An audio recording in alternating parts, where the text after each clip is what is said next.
All right, let's dive into Sophie's world. You've given us excerpts from this philosophical adventure, and we're gonna unpack some pretty big questions about life and the universe and everything. Yeah, what's interesting about this novel is that it doesn't just throw a bunch of philosophical jargon at you.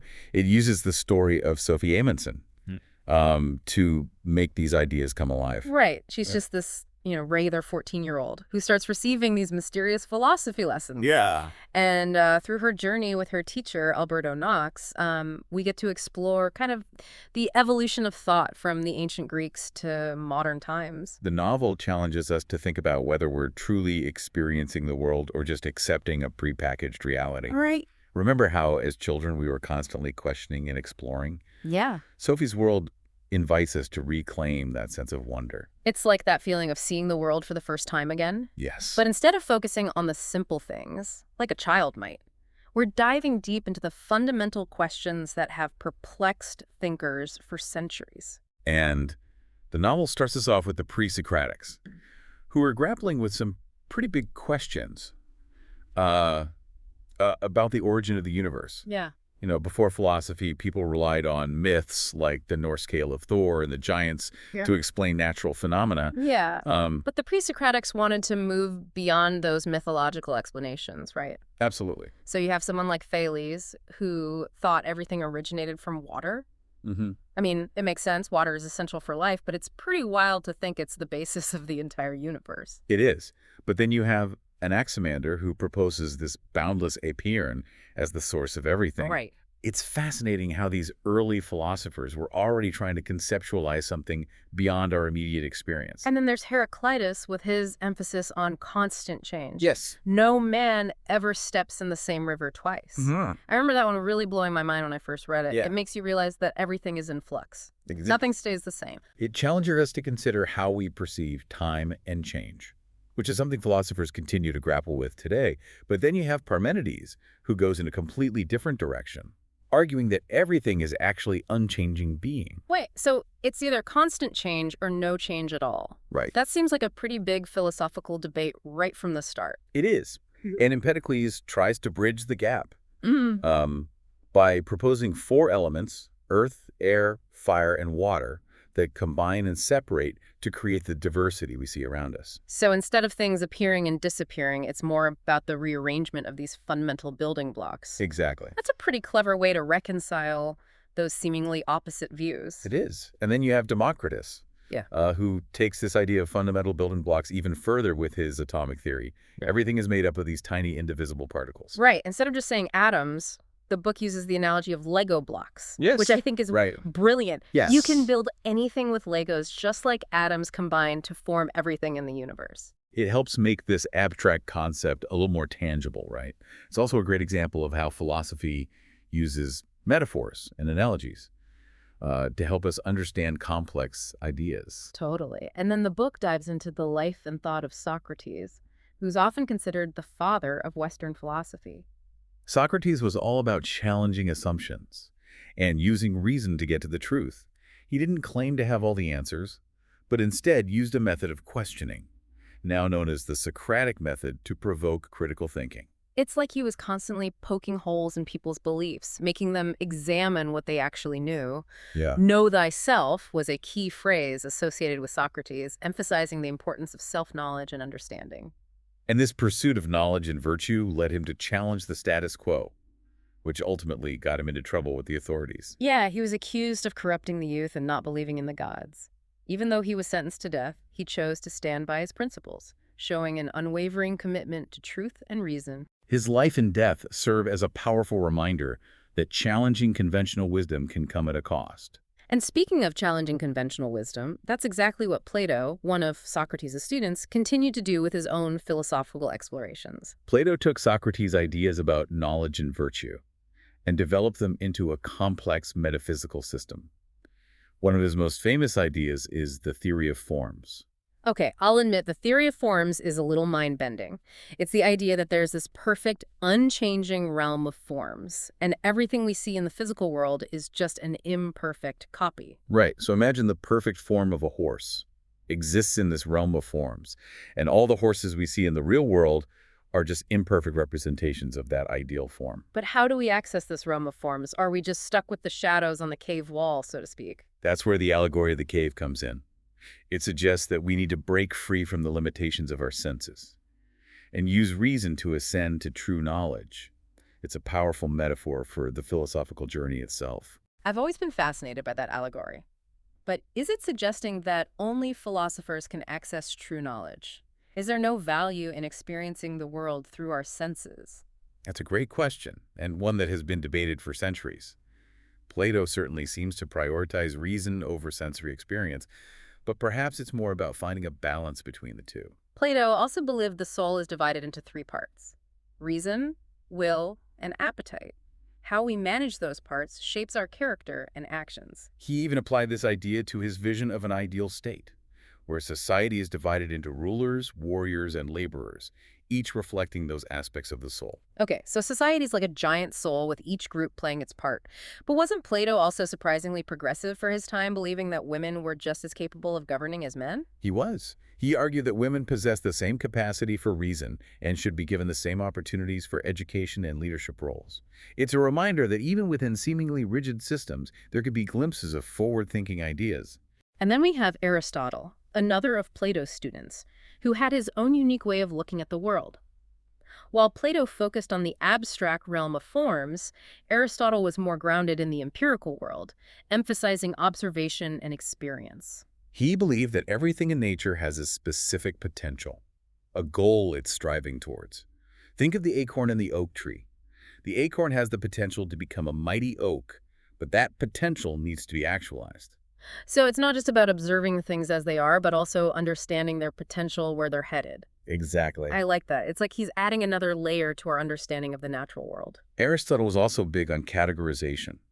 He created this elaborate system for classifying everything in nature, from general categories down to very specific types. He encouraged people to go out and try it, pick up any object, and see where it fits into his system. That actually sounds like a fun mental exercise. I might have to give that a try. But Aristotle wasn't all about observation and classification. He also had a lot to say about ethics and living a virtuous life. He believed that true happiness comes from living in accordance with our nature, fulfilling our potential as human beings. This involves developing virtues like courage, temperance, justice, and wisdom. So it's not just about knowing what's right, but actively cultivating those virtues through practice and habit. Precisely. It's about becoming the best version of ourselves. For Aristotle, living a virtuous life wasn't just about following rules. It was a skill that needed to be honed over time. It's interesting to compare his approach to ethics with Socrates' emphasis on knowledge and self-examination. It is. It's like they're approaching the same question from different angles, each offering valuable insights. But unfortunately, Aristotle also held some views about women that were, well, not so enlightened. It's true. He believed in a natural hierarchy, where women were subordinate to men. It's a stark reminder that even the most brilliant minds can be limited by the prejudices of their time. It makes you wonder how our own assumptions and biases might be shaping our understanding of the world. It's a good reminder to be critical of everything, even the ideas we hold dear. And speaking of critical thinking, that brings us to the Hellenistic period, a time of immense cultural exchange and philosophical innovation. With the conquests of Alexander the Great, Greek culture spread throughout the ancient world, leading to a fusion of ideas and a shift in focus towards finding happiness in a world that felt increasingly uncertain. Okay, so the world is in flux, old certainties are crumbling, and people are looking for new ways to cope and find meaning. It kind of sounds familiar, doesn't it? It does, and that's where the Hellenistic schools of philosophy come in, each offering different paths to happiness and fulfillment. So tell me, what were some of these paths? Well, you have the Cynics, who advocated for a simple life, rejecting material possessions and social conventions. They believe true freedom came from detaching yourself from the things that most people strive for. Wealth, status, even comfort. It's like they were the original minimalists, right? But taken to an extreme, like Diogenes, who famously lived in a barrel and basically told Alexander the Great to get out of his sunlight. Exactly. It was a radical way of life. But their point was to highlight the absurdity of chasing external things for happiness. True happiness, they argued, comes from within. So instead of trying to control the world around you, you focus on what you can control, your own thoughts and reactions. That's a pretty powerful idea, especially in a world where it feels like so much is out of our control. It is. And then you have the Stoics, who also emphasized inner peace and acceptance. But their approach was a bit different. They believed in living in accordance with nature, accepting what you can't change, and focusing on what you can. Like Marcus Aurelius, the Roman emperor, who was also a Stoic philosopher, talk about having a stressful job. But he found solace in Stoicism, using it to navigate the challenges of leadership and life in general. His meditations are still read today as a guide to finding tranquility and meaning amidst chaos. The Stoics believe that everything happens for a reason, even if we don't understand it. By accepting this cosmic order, we can find peace, even in the face of adversity. It's about recognizing that you're part of something bigger than yourself, which can be comforting in a way. But isn't there a danger of becoming too passive? Just accepting whatever life throws at you? That's a valid concern. But the Stoics weren't advocating for apathy or resignation. They believed in taking action where you can, but also recognizing the limits of your control. It's about finding that balance between acceptance and action. Okay, so the Cynics were like, reject everything, and the Stoics were like, accept everything. What about the Epicureans? They were all about pleasure. They were, but not in a hedonistic, party all the time kind of way. They believe that pleasure is the ultimate good, but it's not just about indulging every whim. It's about seeking lasting pleasure, the kind that comes from living a virtuous and balanced life. So enjoying the good things in life, but also being mindful of the consequences. Doesn't sound too bad. Not at all. They believed in choosing pleasures wisely, avoiding those that lead to pain or regret.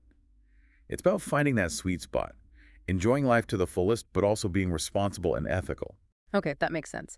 And then we have the Neoplatonists, who were kind of taking Plato's ideas in a mystical direction. They were.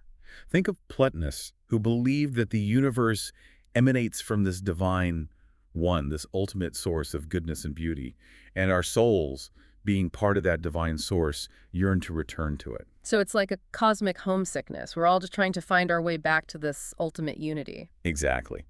And the way to achieve this, according to Plotinus, is through contemplation and spiritual purification, moving away from the material world and ascending towards the divine. There's definitely a mystical, almost religious element to Neoplatonism. It's interesting how philosophy can sometimes blur the lines between reason and faith. It's a good reminder that the search for truth can take many forms. And speaking of faith, the rise of Christianity had a profound impact on the development of philosophy, especially in the medieval period. Yeah, with Christianity becoming the dominant religion in Europe, philosophy had to find a way to coexist and even integrate with Christian theology. Exactly. And one of the key figures in this synthesis is St. Augustine, who combined Christian theology with elements of Plato's philosophy. He believed that faith and reason could work together, that reason could illuminate faith, and faith could guide reason. He was also a big proponent of divine revelation. So it's not just about using our own intellect to understand God, but also being open to God revealing himself to us. Right. He believed that God's grace was essential for salvation, and that human beings, corrupted by sin, needed divine intervention to find their way back to God. He also introduced the concept of the city of God, contrasting it with the earthly city. It's like he's saying that our true citizenship is in heaven, not in this temporary, flawed world. And that history is a linear progression, moving towards the ultimate triumph of God's kingdom. It's a powerful vision that has shaped Christian thought for centuries. But Augustine's ideas about predestination, the idea that God has already chosen who will be saved and who will be damned, were pretty controversial, right? It seems to take away free will altogether. It does. And it sparked a lot of debate and discussion among theologians and philosophers. Yeah.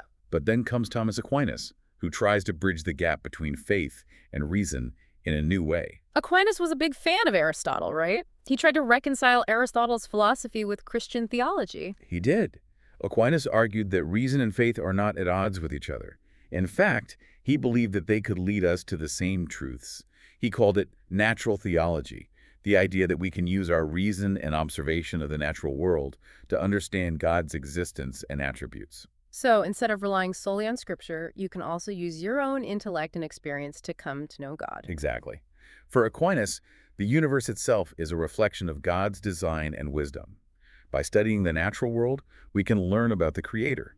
It's a fascinating synthesis of faith and reason that had a huge impact on Catholic thought. And then we come to a period of radical change and upheaval in Europe. The Renaissance and the Scientific Revolution, it's like a reawakening of curiosity and a questioning of long-held beliefs. Exactly. The Renaissance marked a renewed interest in classical learning, a focus on human potential, and a shift towards observation and experimentation. The printing press played a crucial role, allowing knowledge and ideas to spread more rapidly than ever before. So knowledge is no longer confined to monasteries and universities. It's out in the world, accessible to more people, which leads to more questioning and debate. Right, and this questioning spirit fuels the scientific revolution. Think of Copernicus, who dared to challenge the geocentric view of the universe, proposing that the sun, not the Earth, is at the center of the solar system. It's a complete paradigm shift. Yeah. And it wasn't without controversy. The church, which had long supported the Earth-centered view, wasn't too happy about it. But Copernicus's ideas sparked a revolution in scientific thought. Kepler refined his model, showing that planets move in elliptical orbits. And Galileo, using his telescope, made groundbreaking observations that further supported the heliocentric model. And then there's Newton, whose law of universal gravitation explained why planets move the way they do, unifying earthly and celestial phenomena under one set of laws. It's a remarkable achievement. The universe is no longer seen as this mysterious realm governed by divine whims, but as a system governed by laws that can be understood through reason and observation. This shift in thinking sets the stage for the Enlightenment, a period that champions reason, individual rights, and a critical view of tradition and authority. Exactly. Thinkers like Locke, Montesquieu, and Rousseau were all about challenging the status quo, advocating for natural rights, a social contract, and the separation of powers. These ideas inspired revolutions and reforms across the globe. The French Revolution, with its cry of liberty, equality, fraternity, is a prime example of how Enlightenment ideals could ignite social and political change. It's a reminder of the power of ideas to shape history.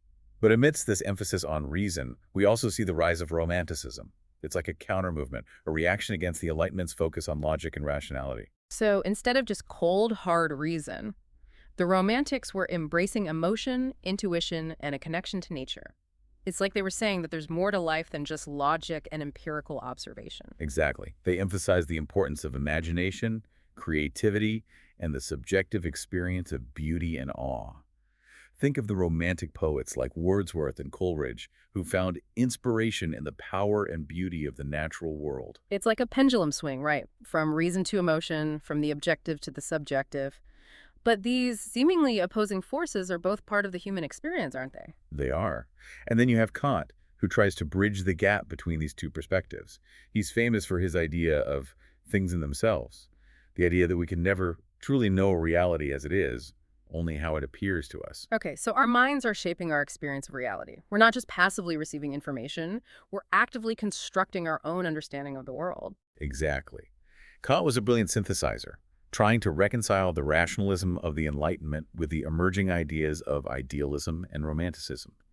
He was trying to find a middle ground, recognizing the limits of reason, but also acknowledging the power of our minds to shape our experience. And then we have Hegel, who was all about the dialectical process, the idea that history is driven by the clash of ideas. It's like this ongoing conversation, this back and forth that propels us forward. He saw history as this unfolding of reason, this grand narrative moving towards greater freedom and understanding.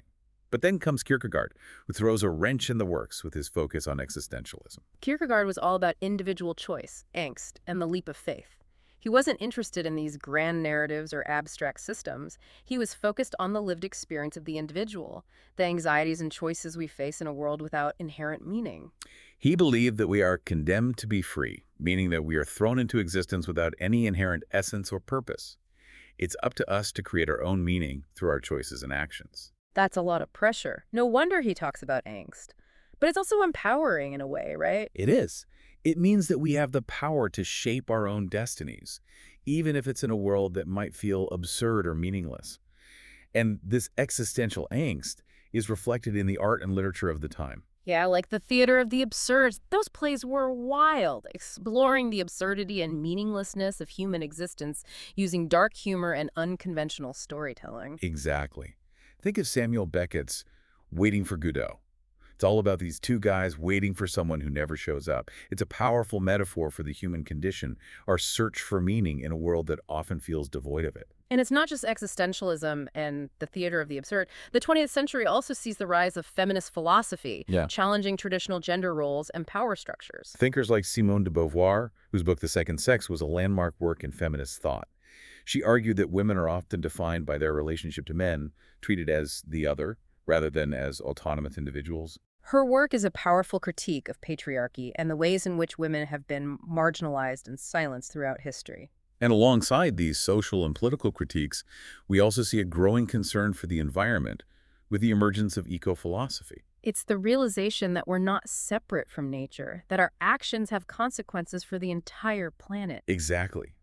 Thinkers like Arne Naes were calling for a deep ecology movement, urging us to shift from a view of nature as something to be exploited to a view of ourselves as belonging to nature. It's a shift from a human-centered worldview to a more holistic perspective that recognizes the interconnectedness of all living things. Alongside these philosophical movements, you see a resurgence of interest in spirituality, mysticism, and alternative ways of knowing. It's like people are looking for meaning and connection beyond the material world, exploring ancient wisdom traditions and experimenting with consciousness-expanding practices. It's a reflection of the spiritual hunger of the modern age, the desire for something more than just material success and consumerism. And that brings us to the end of this whirlwind tour of philosophical thought. It's been quite a journey, hasn't it? It's been quite a journey, hasn't it? From the pre-Socratics grappling with the nature of reality to modern thinkers wrestling with existential angst and the meaning of it all, Sophie's World takes us on this incredible exploration of human thought. And one thing that becomes clear throughout this journey is how our perspective shapes our understanding of the world. Remember Plato's allegory of the cave? What we perceive as reality might just be shadows dancing on a wall. Right, right. And who's to say who's controlling those shadows, right? That brings us to one of the most mind-bending parts of Sophie's World, the realization that Sophie and Alberto are characters in a book being written by a mysterious major for his daughter, Hild. It's like a philosophical Russian nesting doll. Right. It makes you question the very nature of reality. What if we are all characters in someone else's story?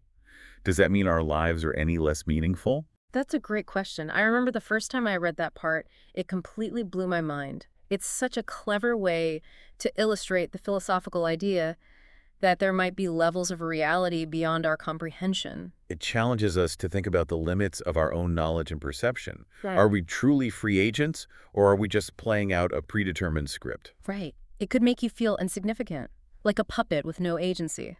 Or it can be incredibly liberating. Maybe it frees us from the illusion of control, allows us to embrace the mystery of existence and just enjoy the ride. Precisely. Sophie's World doesn't give us all the answers, but it does something much more valuable. It invites us to ask the right questions. It reawakens that childlike curiosity and reminds us that the search for meaning is an ongoing journey. Yeah, it's about the journey, not the destination, right? Exactly. And that journey is personal and unique to each individual. There's no right or wrong answer. It's about finding what resonates with you. So, as we wrap up our deep dive into Sophie's World, what stands out to you? Which philosophers resonated with you the most? And how might you apply these insights to your own life? There's so much to unpack, but I'm left with a sense of awe at the scope of human thought, how these big questions have been pondered for centuries, and it's inspiring to see how these philosophical ideas continue to shape our understanding of ourselves and the world today. It's a testament to the enduring power of philosophy. It's not just an academic exercise, it's a living, breathing tradition that helps us navigate the complexities of life and find meaning in a world that can often feel chaotic and uncertain. We've explored a lot of ground in this deep dive, from the ancient Greeks to the modern era, but it's really just the beginning. The philosophical conversation continues, and we're all invited to participate. So keep exploring, keep questioning, and keep the philosophical journey alive. Who knows, maybe one day you'll discover that you too are part of a larger story, a story that unfolds beyond the confines of your own perception. And that's it for our deep dive into Sophie's World. Thanks for joining us.